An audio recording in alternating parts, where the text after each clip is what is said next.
I'm available 24/7 to help solve issues. Right. Call me 3 a.m. on a Sunday morning. I don't care.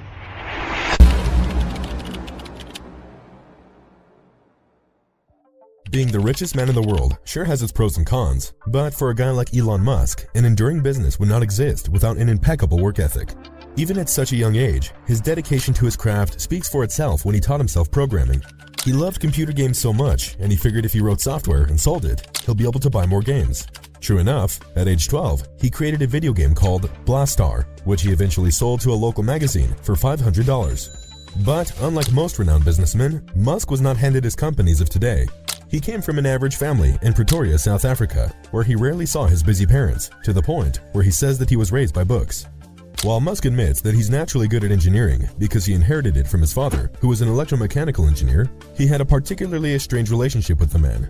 He even goes on to say that he was such a terrible human being, and that when Musk decided to move to Canada to build his life, his dad said that he'll be back in 3 months and that he was never going to make it. Now, he's the richest person in the world, with a total net worth of $251 billion. Elon Musk has managed to be at the top of high-risk, high-reward industries, with car manufacturing at Tesla and rocket engineering with SpaceX. Not to mention that he is also very involved with several other big-ticket businesses, like The Boring Company and Neuralink. At this point, I think I know more about manufacturing than anyone currently alive on Earth. So how does he do it?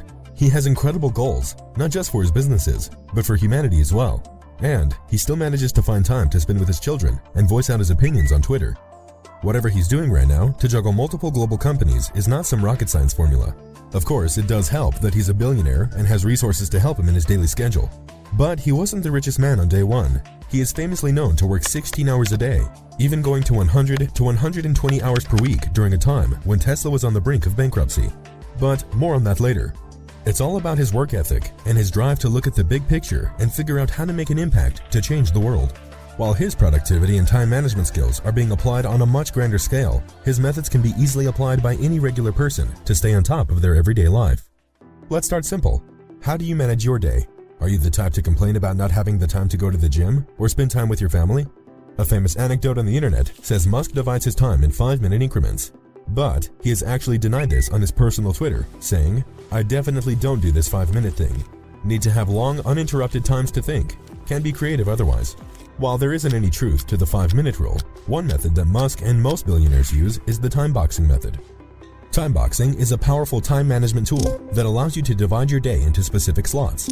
It requires a bit of advanced planning and self-reflection on your part, but the results will speak for themselves if you decide to commit to this method. Let's say you have a running to-do list with all of your pending tasks for the month. At the beginning of each day, prioritize the tasks and goals you want to achieve in the next 24 hours.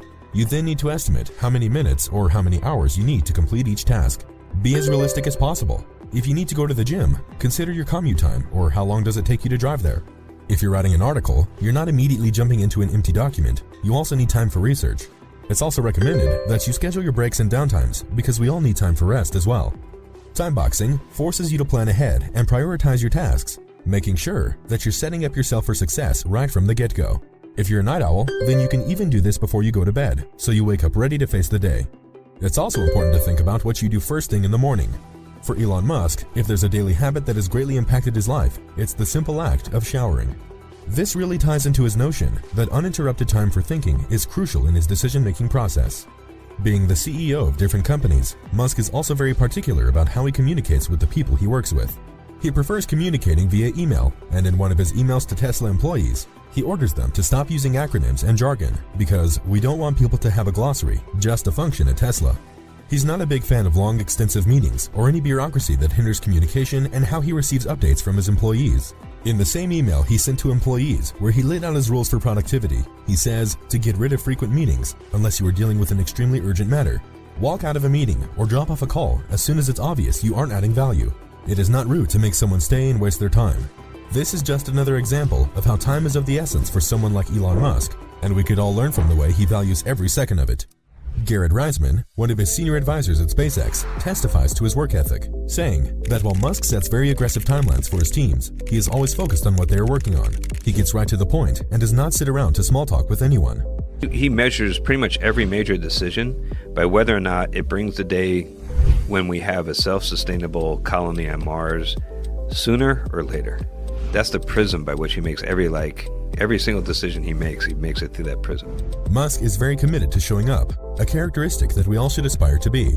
A lot of people assume that he's always just on social media, doing press conferences, or working on the executive part of his business. But 80% of his time is still spent on engineering and design.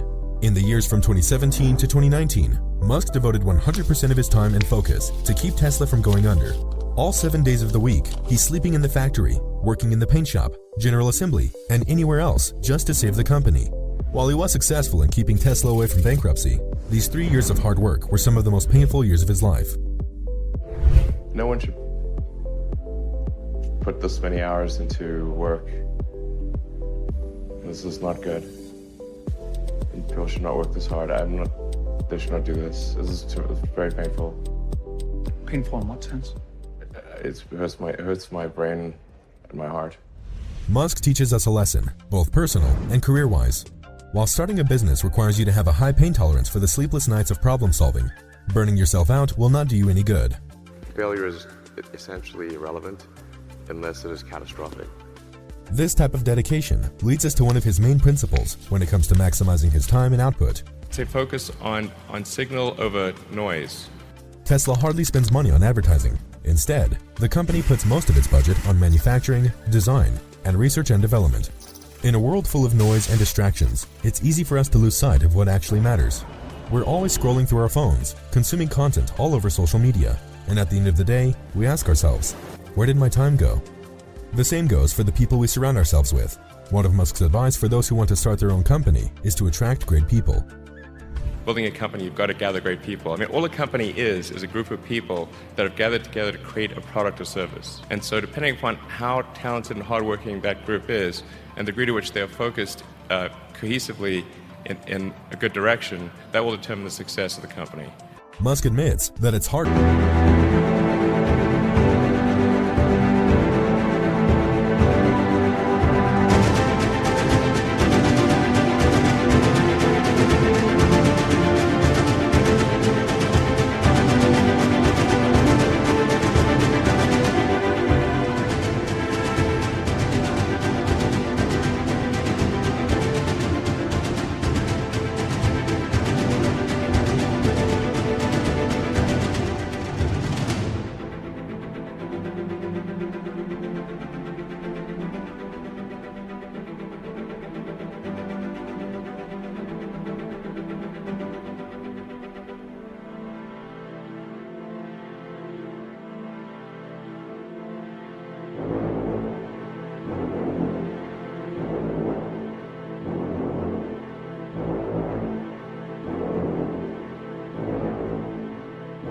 to work for him, but only because he is so laser-focused on his goals.